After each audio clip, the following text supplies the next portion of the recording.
Hello everyone, welcome to Family Home Evening. A lot of rumors have been circulating lately about what might be announced at General Conference this weekend, ranging from things that are almost guaranteed to things that are hardly plausible.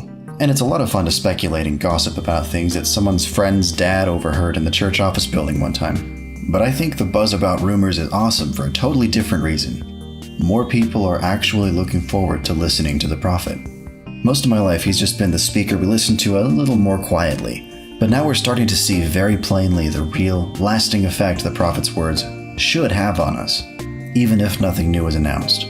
Especially when nothing new is announced, because the purpose of General Conference isn't just to publicize surprising new changes, it's to learn about the Savior and how we can be more like him. That's why we have a prophet. But as we're getting close to this conference, I like to review what we learned, or should have learned, from our prophet during the last one, and see how well I'm doing at following his counsel. I believe that anything the prophet says in General Conference that we should do or must do is a commandment. After all, since he is God's living prophet, what he says is exactly what Jesus Christ would say if he were speaking to us. This has actually become my favorite way to study General Conference. I pick up the conference edition of the Ensign and highlight everything that is said as an imperative, in command form, then treat those as commandments. That way I can easily see what I am supposed to be doing, and whether or not I am doing it. Whenever I feel like I'm not doing as well as I should be in the gospel, I can pull out these lists of commandments and pick one or two to work on. It makes me feel really good when I do. President Nelson spoke 4 times last October, and I wanted to talk briefly about what he told us to do in each one. First, in his opening remarks, he introduced the shift to a home-centered, church-supported approach to the gospel. This included the 2-hour condensed Sunday block, as well as the new Come Follow Me curriculum we should be using at home. Remember that the purpose they explained was not just to make Sundays easier, but to make our homes more holy. As far as I'm concerned, it is a commandment from the Lord through his prophet to use Come Follow Me in our gospel learning at home.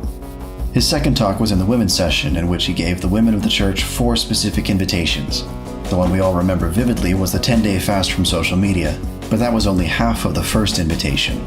The other half was to pray to know which influences to remove during your fast, and record each impression you receive during it. The second was to read the Book of Mormon by the end of the year, while marking each verse that refers to the Savior. Then, teach those whom you love what you are learning from the Scriptures and about Jesus Christ. The third invitation was to establish a pattern of regular temple attendance, or if you don't live near a temple, to study prayerfully about temples. In either case, seek to know more, to understand more, and to feel more about temples than you ever have before. The fourth point is probably the most overlooked or forgotten: to participate fully in Relief Society. Study the current Relief Society purpose statement and the Relief Society declaration. He called these 4 points invitations, but they were never meant as just suggestions. He called it a prophetic plea to you, the women of the church. His third talk was on Sunday morning, in which he emphasized the correct name of the church. People around the world are still working on how exactly to implement that change, and it is a bit clunky to use such a long, full name. But I did notice as I was reading it that throughout his talk, the only thing he phrased as a command was that we must clearly acknowledge Jesus Christ as the source of the atonement. Now, I'm not saying it's okay not to follow the new directions on the name of the church. He made it clear that the name of the church is very important. But it's not about the specific words we use to describe ourselves. The most important thing that we must do is acknowledge Jesus Christ. His last talk may have been his least remembered from this conference because there was no big announcement made in it. But he did tell us 3 things we need to do. Study the conference talks commencing this week. Take a prayerful look at how you spend your time. And go to the temple regularly. Altogether, that's 9 commandments we were given last October through our living prophet. And that's not even counting the other members of the First Presidency or the Quorum of the 12. There's a lot we can work on.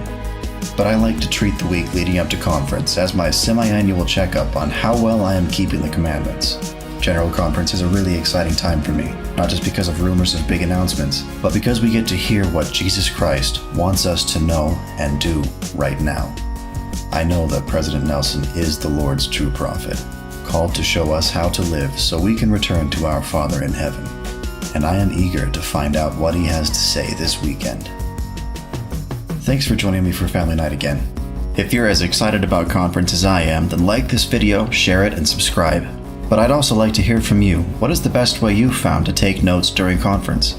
I've tried a few different methods, but nothing has really stuck for me, so I'd be interested to hear what's worked for you. Thanks for watching, and have a great week.